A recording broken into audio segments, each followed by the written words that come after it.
এত পিঠা দেখলে কার না লোভ লাগে। আর এত পিঠা কি একজনের বাসায় একদিনে বানানো সম্ভব? না, এটা কখনোই সম্ভব না। তবে হ্যাঁ, 10 জনে মিলে যখন 10টা আইটেম নিয়ে আসা হয় তখন কিন্তু অনেকগুলো জিনিস দেখা যায় আর সেটা পরিবেশনাটাও খুব সুন্দর হয়। আসসালামু আলাইকুম, কেমন আছেন সবাই? আজকে কিন্তু পিঠাপুলির সাথে পরিচয় করতে নিয়ে এসেছি বিক্রমপুর উৎসব লন্ডনে।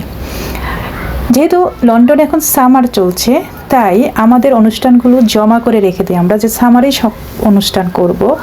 আবার ছুটি ছাটারও ব্যাপার থাকে, তো সব মিলিয়ে যখন যার ছুটি থাকে বা যারা আয়োজন করে তারা সবাই মিলে একটা ডেট ঠিক করে সবার সুবিধা মতো ডেটগুলো ফিক্সড করে একটা অনুষ্ঠান আয়োজন করে থাকে। তবে আজকে আমরা এসেছি বিক্রমপুর উৎসবে, বিক্রমপুরের গুণগান শুনতে, বিক্রমপুরের পিঠা খেতে, আর আমরা সারাদিন কি করলাম সেটা আপনাদের সাথে শেয়ার করতে। অনেক রকমের পিঠা, এত রকমের পিঠা গুনেও শেষ করতে পারবেন না আপনারা যারা ভিডিও দেখছেন। সবাই তার মনের মতো করে আইটেম সাজিয়ে নিয়ে এসেছে পুরো অনুষ্ঠান উপভোগ করার জন্য। অনুষ্ঠানে সুন্দর সুন্দর গান বাজনাও হবে। তো যদি পুরো ভিডিওটি আপনারা দেখেন মনোযোগ সহকারে তাহলে অবশ্যই আনন্দ পাবেন। আমরা কজন, এই হলো আমরা কজন। আমরা যখন যেখানে যাই সবাই একসাথে যাই। তো একসাথে গেলে পরিচিত মানুষের একসাথে যখন কোথাও যাওয়া হয় তাহলে তো অনেক মজা লাগে।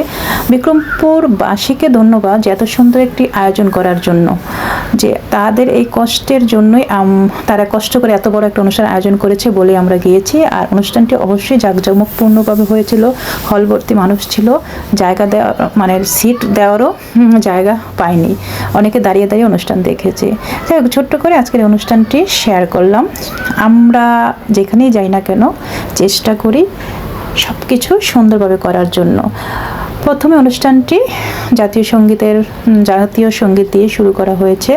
এরপরে বাচ্চাদেরও কিছু আইটেম ছিল, আর ভাইয়ারা তো পিঠাগুলো সাজানোর খুবই বিজি ছিল, আর আমরা পাশাপাশি আমাদের কাজগুলো করে গিয়েছি। চমৎকার একটা অনুষ্ঠান হয়েছে, আপনারা উপভোগ করুন। আমি মনে করি আপনাদের ভালো লাগবে। আর লন্ডনে সবসময় বিশেষ করে সামার সিজনে অনেক অনুষ্ঠান হয়ে থাকে। সামনে আরও অনেক অনুষ্ঠান আছে, যা আমি চেষ্টা করব সবগুলো জিনিসই ছোট ছোট করে আপনাদের সাথে আপলোড করার জন্য।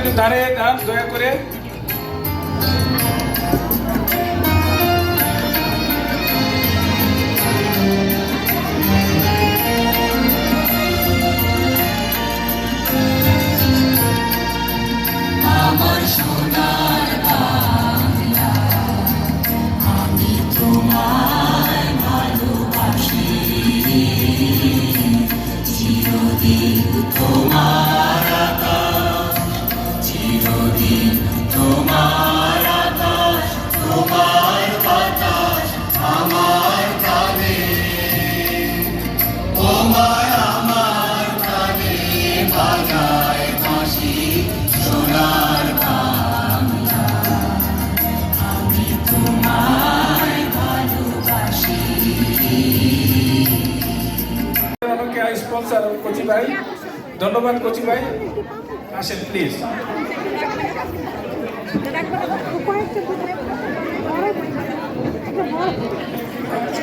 বিলাল ভাই প্লিজ আপনারা আসেন, জাস্ট 1 মিনিট।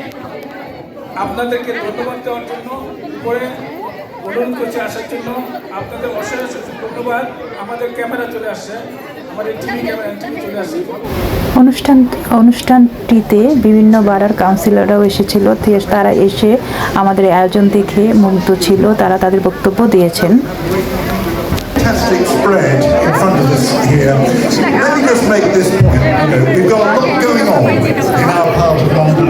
যে আজকে আমাদের বোনেরা এত সুন্দর সাজুগুজু করে এসেছে, তারা সাজুগুজু করে আসেনি, তারা আমাদের জন্য পিঠাপুলির ব্যবস্থা করেছে। এটাই হচ্ছে আমাদের বাঙালির কৃষ্টি এবং বৈশিষ্ট্য, যে তোমরা ভ্রমণ করে লিখেছিলেন বিক্রমপুর অনেকটা আমার দেশে স্কটল্যান্ডের মতো। মুন্সিগঞ্জ বিক্রমপুরের গুণগান দিয়েছে। আসলে একটা অনুষ্ঠান করতে গেলে সব কিছু একটা করে শুনতে হয়।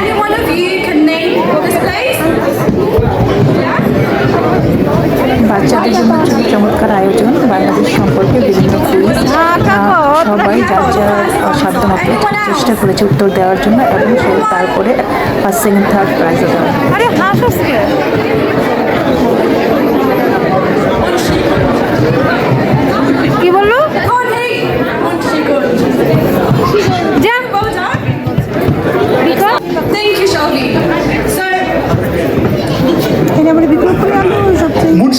আলু, মুন্সিগঞ্জের আলু বিখ্যাত। আমি আমি একটু ইন্টারাপ্ট করতেছি। মুন্সিগঞ্জের আলু, কোশ্চেনটা ছিল যে বাংলাদেশের সবচাইতে আলু কোথায় বেশি হয়? আলু। Thank you. So, next question. Name of the national fruit of Bangladesh. Tell us your name. Ilan. Cotton, jackfruit. Well done.